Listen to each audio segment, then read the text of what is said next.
There will be a piece of the C unit in LA later this month as 50 students go to the Pac-12 tournament. And an unlikely duo would show the Pac-12 with the Buffs are a strong force in this conference. And the Buffs took down number 1 Cal. We'll have the details at Sports Mag right now.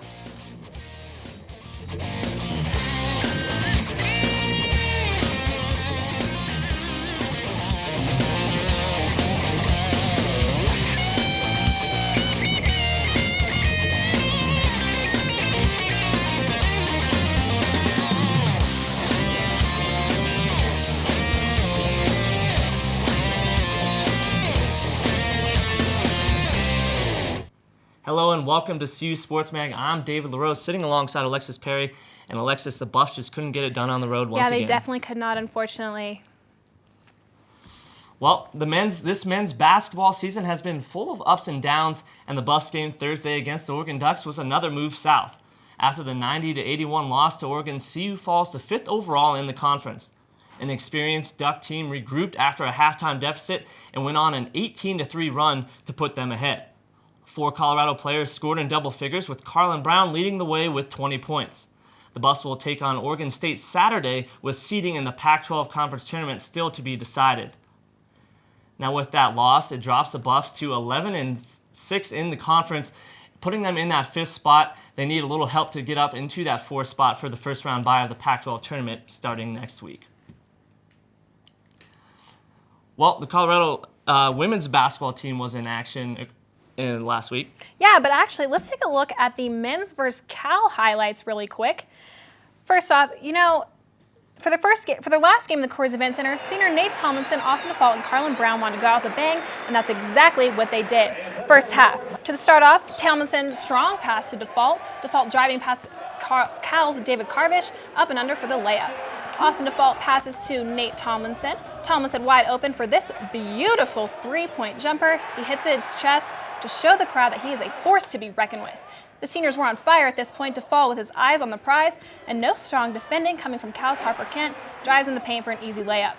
It wasn't all Colorado throughout the first 20 minutes, 11:15 to go in the first. Gutierrez to Allen Crabb. Crabb over Tomlinson. 3 for the Golden Bears. That would be one of 3 three-point shots from Crabb on Sunday afternoon. Well, great ball movement displayed here as Dinwiddie finds Tomlinson, who then finds Andre Robertson on the pick and pop. And folks, he doesn't just rebound, he can knock down the outside jumper as well. Tomlinson played one of his best games in his last game in Boulder, and he did it with tough layups like this one over Cal's David Kravish. The Australian finished with 11 points and 4 assists. Colorado has used the altitude to their advantage this season, getting up and down the floor, but also running fluid half-court sets that set open wide-open shooters like this. Askia Booker benefiting this time, knocking down the step-back 3. Somehow we found Waldo in the midst of the whiteout at the Coors Event Center, but it was really Austin DeFault who found the bottom of the net on this night, having this driving layup off the feed down the lane. He finds the bottom of the net. Austin DeFault would have a team-high 15 points. The 2 seniors would get their moment walking off the floor for the final time as the crowd gives them a standing ovation and Boyle provides the bear hugs. Buffs would win 70-57 over the then first-place Bears. Austin DeFault, like I said, had the team-high 15 points. Andre Robertson matched him with another 15. Yeah, and Camp had 1 rebound and 13 points. Cobb with 15 points, and Crabb putting up a team-high 16 points. Final score of that matchup, 70-57. Go Buffs. Man, it was unreal. It was just, the ride that me and AD have been on since we've been here, our freshman year, it was just no better way. We lost bad on Thursday night, and it's kind of just, it's fitting that we came out and beat the number 1 team in the league. Just shows how tough we are as a group. I just had the sense during the game that our seniors weren't going to let us lose it. And so to me, all the credit goes to them, and it was a great day for them and their families, and I'm very proud of them. Now moving to the other side, the Colorado women's basketball team visited the Cal Golden Bears, but they didn't come out on top. No, they didn't. The Buffs put in a good effort, but Cal pulled away in the end, 64-43. Cal jumped out to a 12-point lead on Colorado, but it wasn't the opening tip, but CU wasn't discouraged. Colorado fought back and tied up the game, and let's look at some highlights. The women host the Oregon Ducks Thursday night at Coors Event Center, and this was a nail-biting one, the entire 40. Jasmine Sabro right there, and it's in. Second half, next up, Sabro passes to Megan Malcolm-Peck. Nice little one-handed snatch of the ball. She puts it up for 3. Buff Ashley Wilson working hard down in the defended Duck Dina Weaver down the paint. Next up, we've got Lexi Kressel pass to Chucky Jeffrey. Jeffrey jukes out Duck Linsbrenner and goes for the layup, and it's in and one. Later in the second half, as the Buffs get down on the fast break, Lexi Kressel receives outlet pass and takes it straight to the bucket, avoids the contact, and lays it in for two. Jeffrey fired up as the Buffs were tied up at 62 after being down by as many as 7 in the second frame, but squandered opportunities down the stretch would doom the Buffs as Oregon would knock down 2 free throws after Ariel Thomas was fouled. Buffs would have one last shot as Brittany Wilson would get a good look on the drive, but it clangs off the back of the rim as the Buffs would lose a heartbreaker 64-62.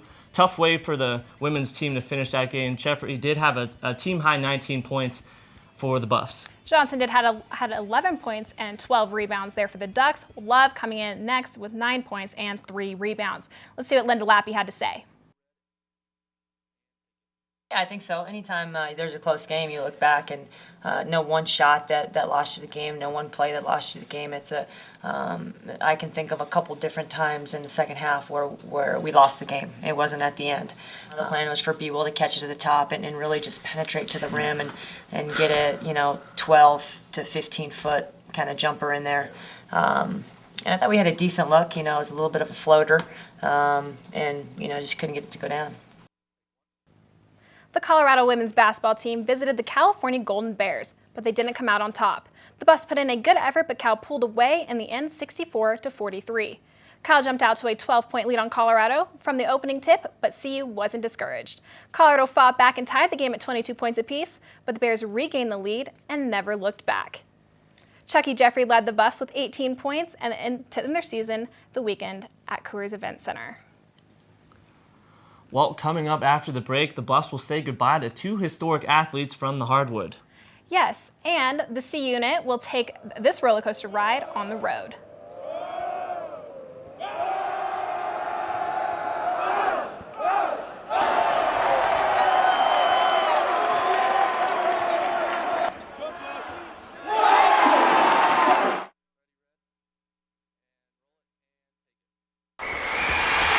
We won 24 NCAA championships, sent 18 NASA astronauts into space, inspired 4 Nobel laureates, unlocked the genetic secrets of cancer in a place that averages over 300 days of sunshine a year, ranks as America's smartest and healthiest city, and is home to the mightiest mascot in college sports.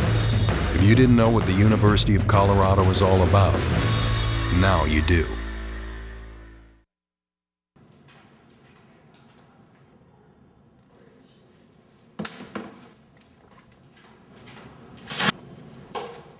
That's right. Do I look like a commingled contender to you? All I want is newspaper. Why don't you bring that bottle over here? I won't be spitting it back at you. Alright, boy, why don't you bring that bottle over here to commingle so these boys stop bickering and ruin my night.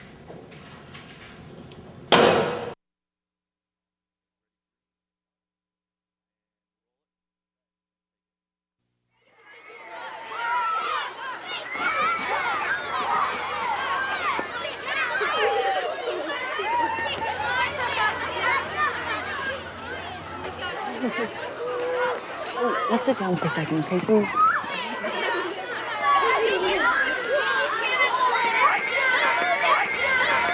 Hey, Kayla, there's Mary from your class. Hi, Mary. Hi, Kayla. Come and play. Oh, sweetie.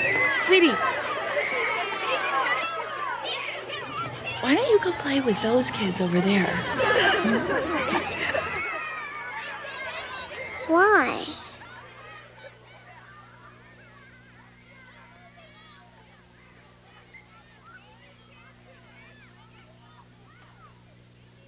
Imagine the power of one voice. Find yours at freedomcenter.org. The Buffs are quickly becoming a force on the hardwood. Tad Boyle, the rabid Coors Event Center crowd, and a good recruiting class can be attributed for the change. But nobody else has been more influential than seniors Nate Tomlinson and Austin Dufault. Andy McDonald reports on their last game in Boulder and a rags to riches story in Buffs basketball. Senior year, the last go round, the final episode. the ride, where it's come from my freshman year to where it is now. It all feels surreal. Just a mix of emotions, and it's just, just got to take it all in and just enjoy it. Austin Dufault and Nate Tomlinson are just 2 of 4 seniors. But their journey is one that Buff fans will never forget. This game sometimes is just indescribable. Just the way, it can ebb and flow. 4 long years ago, as freshmen, Dufault and Tomlinson combined to start all 59 games they played in. They averaged 8.2 and 7.4 points per game respectively, and they lost their last 12 games in a row. Just keep competing. Just hang in there. Stay positive. There's going to be a lot of ups and downs. Stay true to yourself, and the results will take care of themselves. And their persistence paid off, possibly back-to-back 20-win seasons for the first time in school history.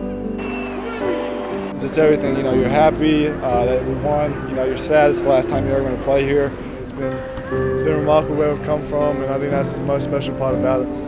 Andy McDonald, CU Sports Mag. After Thursday's game against the Ducks, there's a lot more pressure on the Buffs going into their game against Oregon State. Sports Mag's Rose Heafy and Anton Baru talk about what the Buffs need to improve on going into the final stretch of the season. Here they are with Double Team. Thanks, guys. I'm Rose Heafy here at the Double Team set, sitting alongside Anton Baru. We're going to talk a little bit about the Oregon basketball game. It was a tough loss for the Buffs. The Buffs are really looking to gain that momentum going into the end of the regular season and also into the Pac-12 tournament. So what did you think about that loss? Oh, well, it's a tough loss. They've been struggling down the stretch lately, and they really needed this win. They could have, and they couldn't pull it out. That's a huge blow for their chances to make the NCAA tournament. And it all looked good in the first. Struggle. No one was really taking command of the game. There's a little bit of turnovers on both sides, but right around the 7-minute mark, the Buffs started to step it up. They went on I believe a 15-2. I'm sorry, no, they went on a 15-2 run, and at that point they actually led by 9. And so it looked like going into halftime they led by 5 points.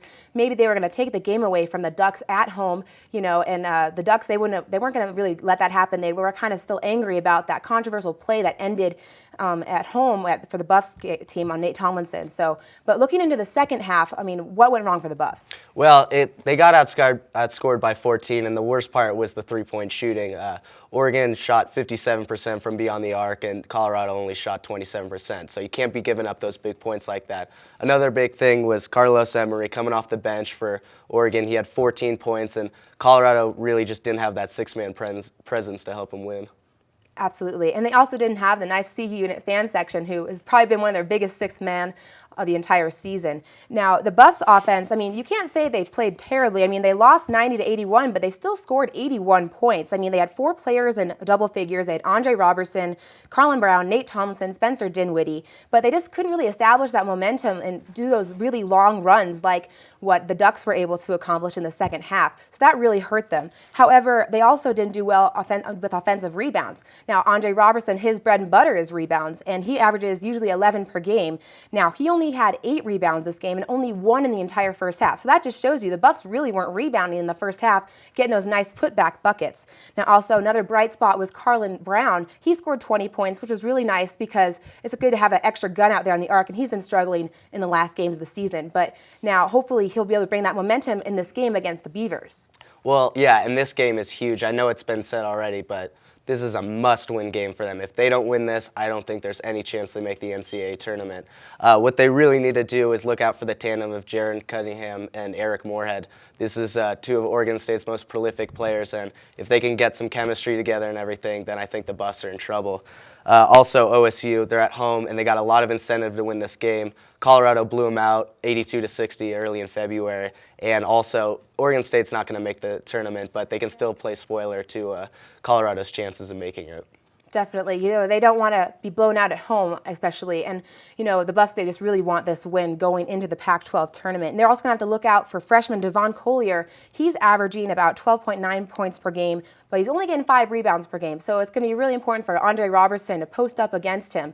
Now this is the last regular season game. The Buffs, hopefully they'll try and crack 20 wins. It'll be nice to have another 20-win season under their belts. And only the top 4 teams going into the Pac-12 tournament will have a first-round bye. So hopefully maybe with a win against Oregon State and maybe some losses on the teams ahead of them, particularly Arizona, they might be able to get that first round bye or just at least get some more momentum going in. So, no, they'll likely see the Ducks in the tournament. How do you think that'll go? Well, I think it's a huge game. What's going to happen is we're just going to have to really play our hearts out and see what's going to happen. We'll see if we can get a first-round bye going in the tournament. Absolutely. It'll be an interesting game coming up this weekend. So that's all we have time now for Double Team. I'm Rose Heafy, and this is Anton Baru. Send it back to the desk. They're at every home game with painted faces, wearing costumes, and holding signs. The C-Unit Fans section is now one of the top 8 finalists for the 2012 Naismith Student Section of the Year award. Sports Mag's David LaRose went into student section to see what makes this group one of the best in the nation. The Colorado basketball student section, otherwise known as the C-Unit, has been turning heads and getting noticed all season long. With all of the exposure the C-Unit has been getting this season, you'd think there would be a reward for their dedication. Well, CU is doing just that. The athletic department will be providing airfare, hotel rooms, and tickets for 50 students to attend the Pac-12 basketball tournament in Los Angeles next month. All of us students are really thankful to the athletic department for sending 50 of us out to LA. It's a really great opportunity to get us right back on the national stage in terms of college basketball. So we're really happy that they're doing that, and I hope I get the opportunity to go. Have talked to our young guys about, hey, it's not always been like this. Less than 3 years ago, there wouldn't even be a total of 50 students in the entire student section. The Colorado student section has come a long way from what it used to be, practically filling to capacity every home game. Add altitude plus a young, talented team to the mix, and you have one of the best home court advantages in the country. It used to be similar to this, but now it's more like this. What brought about the sudden change? Well, how about a student reward program? Basically, if students have a sports package, so they buy the football and the basketball season tickets, then every time they swipe their Buff One card at a basketball game, it counts towards points, and for a certain amount of games, you kind of get a reward for coming to the games. So for 4 games, you get a Chipotle gift card, for 8 games, you get basketball shorts, and for 12 games, you get a hoodie. The Student Rewards program has been in place since 2009 due to lackluster student attendance. Now students have an incentive to go to the games to get free stuff, but the product on the court isn't half bad either.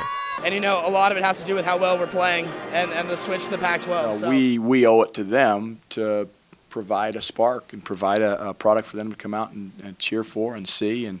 And I think for the most part we've done that. The students have rewarded Boyle's efforts by providing a raucous atmosphere at the Coors Event Center. Now 50 students will get a chance to help Boyle win on the road at the Pac-12 tournament. While some are hopeful to be selected, others have no doubt in their mind. Oh yeah, I've already got a bag packed. I've been to all the games so far, so I've got my ticket punched. David LaRose, CU Sports Mag. Another week in the Twitterverse, and we have 3 more CU Sports Mag tweeters of the week. Former Buff basketball players Corey Higgins and Alec Burks were back in Boulder to support their former teammates. Both are currently playing in the NBA, Higgins with the Bobcats and Burks with the Utah Jazz. Football head coach John Embry also has been active on Twitter, chirping words of encouragement for the Buffs. Please follow us at CU Sports Mag and interact for a chance to be featured on the show. Last year, the Colorado men's basketball team was snubbed from an opportunity to participate in the NCAA tournament. The last time the Buffs attended the tournament was the 2002-2003 season, which got us thinking. Which team denied the Buffs from continuing past the first round of the Big Dance? We'll have the answer for you later in the show. Don't go anywhere, the Buffs were busy on the links. Yes, they were, as well as the women's tennis team. They looked to sweep Colorado in the Pac-12 tournament. CU students who join the Peace Corps are usually very adventurous people, very outdoorsy. They usually are very caring, very passionate people. For the second year in a row, CU Boulder has outproduced all other universities in the nation, both big and small, in the number of alumni who are serving as Peace Corps volunteers. That's a very, very important thing for us. Peace Corps continues to be the gold standard for international volunteer service. It's Americans making a difference around the world, and many of those Americans have come from this great university.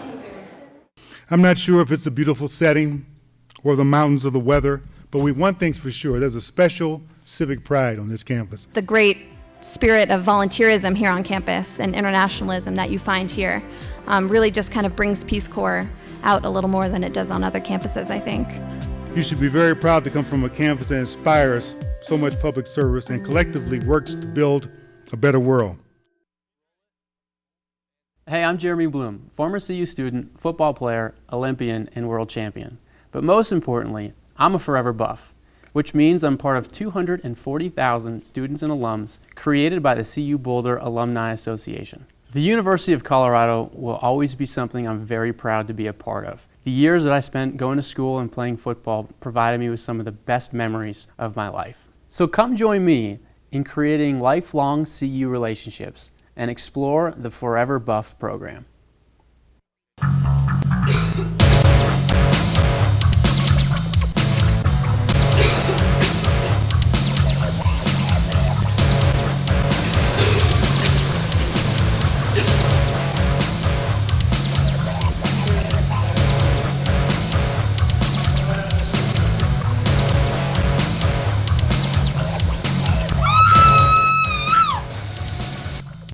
Don't be mean. Clean your machine. Women's tennis found themselves in position to sweep the state of Colorado last weekend, and they started off on the right foot. Northern Colorado came to town first, and the Buffs made quick work of the Bears, winning 5-2. Sophomore Christina Schlick started the beatdown with an easy 2-set win over UNC's top single, and the doubles crew swept all three positions for just the second time this season. On tap next was rival DU, and although for the second straight morning the final score was 5-2, the Buffs weren't the ones with 5. The match was relatively one-sided, with DU sweeping the doubles portion and cruising through the top singles fight. The loss breaks a 3-game winning streak for the Buffs, the longest since spring of 2010. They'll hope to rebound next weekend against St. Louis and rival Nebraska in Lincoln. It takes two to tango, and luckily for the Buffs tennis team, one of their doubles team is definitely in a groove. Carla Manzio-Torino and Wendy Janssens are nationally ranked and will make CU competitive in the Pac-12 Conference. Andy McDonald shows us how this duo is a match made in, well, on the tennis court. Off the tennis court, Wendy Janssens and Carla Manzi-Tenorio share a giggle, and they know exactly what each other is thinking. On the court, it's not much different, minus the giggle part, sometimes. You need to have a lot of fun. These most unlikely of playing partners are not only enjoying their time on the court, but they are winning and quickly becoming a force to be reckoned with. We have tough matches, so we have to really concentrate and, go focus and play how we do in practice. The duo is ranked as the 55th best doubles team in the nation. Prior to Sunday, they have reeled off 4 wins in 2012. Yes, we played well. We played both together as a team. Janssens and Manzi-Tenorio are a fairly odd couple. Janssens is from Pierre, Belgium, and Manzi-Tenorio calls Cali, Colombia home. Each found their way to Boulder, Colorado, and unbeknownst to everyone, including their coaches, they clicked right away. Our beginning of our freshman year, that I guess we were the last two left out, so they put us playing together, and we just did amazing in the tournament. And then we kept on playing together, and somehow we started, able to understand each other and know what the other one was going to do. The sophomore tandem is confident. Yeah, I think we have a big chance to win. But while their friendship won't win matches, it does give their opponent something to envy. Heck, do they ever get mad at one another? Why'd you get that shot? No. In unison. No. That's perfect. Andy McDonald, CU Sports Mag. The Buffs strapped it up at the Sugar Bowl. No, not the football team, the women's golf squad. Alex Stewart shot the final round 67 to win the tournament by a stroke, her first win as a Buff. She led the Buffs to a second-place finish, just 3 strokes behind number 13 Duke. Head coach Ann Kelly was thrilled with their play. She said, quote, "Don't get me wrong, you always want to win, but this is the one, if not the top performance in the history of our program." The Buffs will host the NCAA West Regional at Colorado National Golf Club next weekend. RG3 and Andrew Luck weren't the only players to impress at the NFL Combine this week. CU's own Ryan Miller stood out. Miller tied for third in bench presses as an offensive lineman, repping 225 pounds 32 times. He was also a top performance in the 40-yard dash and the three-cone drill. Miller played 3 years on the front line with Colorado, and with his size, athleticism, and versatility, experts say he may go early in the NFL draft this spring. CU Sports Mag's Leo Wolfson will give us an update on the weekend weather. And we'll have the answer to that trivia question. Stay tuned.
Yeah, how dope was that party last night, man?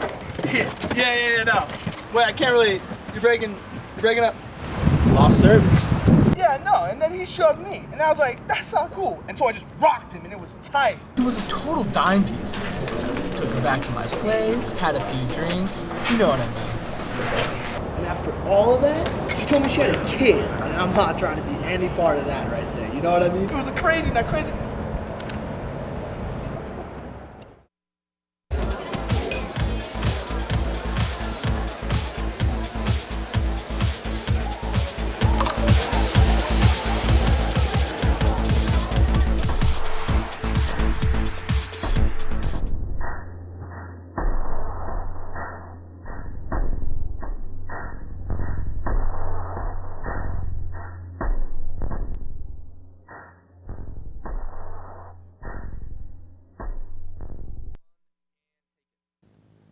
Have you been thinking long and hard about that trivia question? In case you forgot, here it is one more time.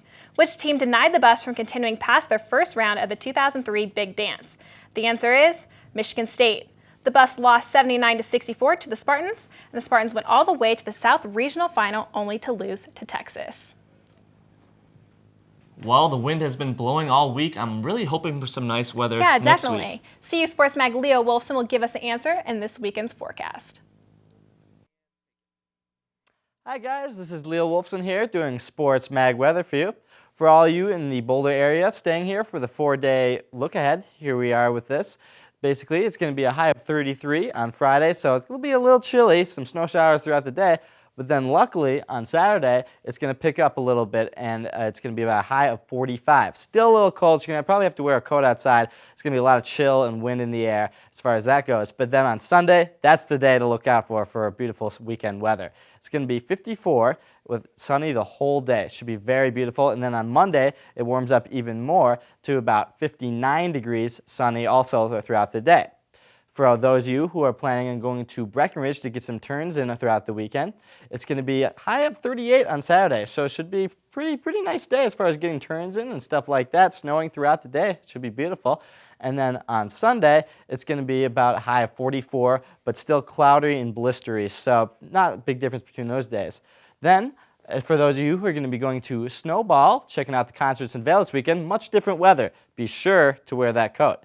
It's going to be a high of 33 on Saturday, snowing throughout the day, so definitely going to get pretty cold at night. And then on Sunday, it's going to be a high of 36. So it's definitely going to be some pretty cold weather up there. If you're planning on getting some turns while you're checking out the concerts, Vail's got 189 runs in and 46 in space. So it should be beautiful weather in the mountains. This has been Leo Wolfson, Sports Mag Weather. She's Alexis Perry. I'm David LaRose. Thanks for watching CU Sports Mag. We'll see you next week.